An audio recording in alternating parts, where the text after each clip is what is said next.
নমস্কার, কেমন আছো সবাই? ঝুম্পা লাইফস্টাইল ব্লগে তোমাদের সকলকে স্বাগত। এখন ওই সকাল 7টার মতো বাজছে, বাইরে ভালোই কুয়াশা, তাই আর দরজাগুলো খুলিনি। বর গেছে কাজে, ও কাজে যাওয়ার পরে আমি উঠে পড়েছি। উঠে এখন বাকি কাজগুলো করে নিচ্ছি। সবার প্রথম এই বিছানাটা গোছ করে নিই। ওই যে এই কম্বলটা নিই ঠিকই, তবে খুব একটা আর গায়ে দেওয়া হয় না, ভালোই গরম গরম পড়ে গেছে, মনে হয় ফ্যানটা চালিয়ে একটু শুলে ভালো হতো। তো যাই হোক, আজকে কুয়াশা ছিল বাইরেটায়, আর এতটাই কুয়াশা পুরো ঘরটা দেখো অন্ধকার হয়ে আছে, লাইটটা তাই জ্বেলে নিলাম। আর এই বিছানাটা গোছ করে নিয়ে ঘরগুলো ঝাঁট দিয়ে নেব। আর ওইদিকে যে রাত্রিরে আমি ওই গ্যাস ওভেনটা মুছে রেখে দিই, তারপরে বাসনগুলো মেজে জায়গাটা পুরো ক্লিন করে রাখি, তবে সেই বাসনগুলো আজকে আবার গুছিয়ে রাখতে হবে। সকালে এই কাজগুলো থাকে। আর ওই যে বাসি মানে গ্যাসটা মুছে রাখলেও না, জায়গাটা আবার আমি ওভেনটা আবার ওই যে মানে সবজি টবজি কেটে যেখানে রাখি স্ল্যাবটা, ওটা আবার ভালো করে আজকেও মুছে নিই।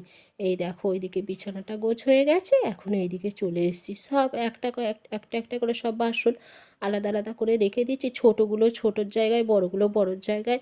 তারপরে খাবার যেই থালাগুলো ওইগুলো সব আলাদা আলাদা রাখছি। আর এই সাদা কন্টেনারগুলোতে মাঝের মধ্যে আমার এত সুবিধা হয়, টুকটাক এটা ওটা কিছু যদি বেঁচে যায় না, এই কন্টেনার করেই ফ্রিজে রেখে দিই, তাহলে জানো তো খুব ভালো হয়। মানে ওই যে অল্প অল্প খাবার এতে পুরো ঢেকে রেখে দিলে আর জিনিসটা ভালোও থাকে খাবারটা। দেখো সব বাসনগুলো সব গোছানো হয়ে গেছে। আবার ওই যে মানে মুছে জায়গাটা মুছে রেখে দিলেও আবার সকালে করে একবার করে মুছে নিই। কেন বলো তো, যদি কোনো পোকামাকড় বেয়ে যায় তাই।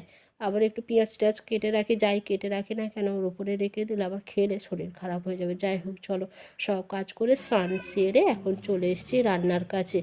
মায়ের দেওয়া এখন সব কিছুই এক এক করে বের করে খাওয়া হচ্ছে। এই যে তেমনই কড়াই শাকটাও বের করে নিচ্ছি, এর আগেও একবার করেছি, তবে সেই দিনটা ব্লগ বানানো হয়নি তাই আর দেখানো হয়নি। এখন মায়ের দেওয়া খাবারগুলো এক এক করে সব শেষ করতে হচ্ছে। আর এই দেখো এইদিকে এখন ওই মুসুরির ডালটা আমি নাই মানে একেবারে একসাথে এক ফোড়নেই বসিয়ে দেবো। তাই এখানে আমি ওই মুসুরির ডালের মধ্যে পেঁয়াজ আর কাঁচা লঙ্কা আর সব কিছুই দিয়ে দেবো। ওইদিকে তো আমি একটুখানি পেঁয়াজ, কাঁচা লঙ্কা, শুকনো লঙ্কা, তারপরে রসুন সব কেটে রেখে দিয়েছিলাম, আর শাকটা তো কাটাই ছিল। ডালটা ধুয়ে একদম এখানে রেখে দিয়েছি বাটির মধ্যে। ওইদিকে একটা শাকের মানে তেলের মধ্যে শুকনো লঙ্কা ফোড়ন দিয়েছি, দিয়ে আর একটুখানি পেঁয়াজ রসুন সব কিছু ফোড়ন দিয়ে শাকটা দেখো বসিয়ে দিয়েছি।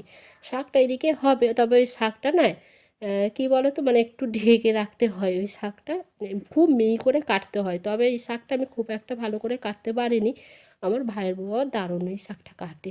তো যাই হোক, এইখানে আমি ওই বললাম না ডালটা এক ফোড়নেই বসিয়ে দেবো, এই ডালটা খেতে খুব ভালো হয়, তাই আমি ওইভাবেই ডালটা বসিয়ে দিই। শাকটা বসিয়েছিলাম, এখন একটু ওর মধ্যে একটু নুন দিলাম, তখন নুন দেওয়া হয়নি।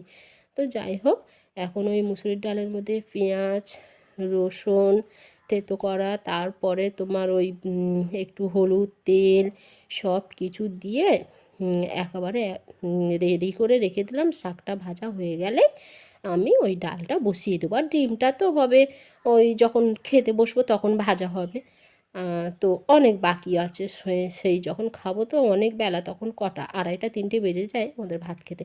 আমার বর যেদিনে ওই সকালে ডিউটি যায় তখন হচ্ছে খেতে খেতে আমাদের অত বেলা হয়ে যায়। চলো রান্নাগুলো করে নিই ঝটাপট করে। আর রান্না করতে করতে একটু একটু করে গল্পও করছি। আর এইদিকে ভাতটা দেখো লাস্টে করব। আর এই তো দেখিয়ে দিলাম তোমাদের, এখন সব কিছু দিয়ে রেডি করেছি। তেলটা এখন দিইনি, তেলটা দেবো যখন ওই কড়াইতে দেবো তখন তেলটা দেবো। যে শাকটা ভাজা হচ্ছে, একটা শাক ভাজা, মুসুরির ডাল আর আছে ডিম ভাজা, ব্যাস আজকের মেনু আমাদের এইটাই। সব রান্না হয়ে গেছে। স্নান করে উঠে ওই যে চুলটা গুটিয়ে নিয়ে রান্না করছিলাম, তার জন্য এখন চুলটা ছেড়ে এই বাইরেটাই বসে আছে। হালকা রোদ, কুয়াশা, মেঘ মেঘ, ভীষণ মানে ওয়েদারটা বাজে। আর এই যে বাইরেটায় বেরিয়েছি, এই দুষ্টুটা দেখো কীরকম জলের মধ্যে খেলা করছে। ব্যাস এখন আমার বর চলে এসছে, আমি এদিকে ডিম ভাজা শুরু করে দিয়েছি। ওকে ডিম ভেজে দিচ্ছে, আমি খাচ্ছি ডিমের পোচ।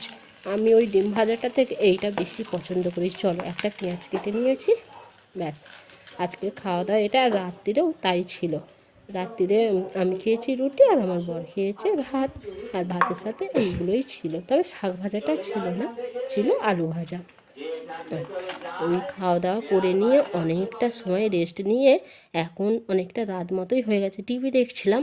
তা ভাবলাম একটু ক্যামেরাটা অন করে তোমাদের সামনে আসি। চলো আজকের ব্লগটা আমি এখানেই শেষ করে দিচ্ছি। যদি তোমাদের আমার এই ব্লগটা ভালো লাগে তাহলে লাইক, শেয়ার, কমেন্ট, সাবস্ক্রাইব অবশ্যই করে দিও। ভালো থেকো তোমরা, সুস্থ থেকো।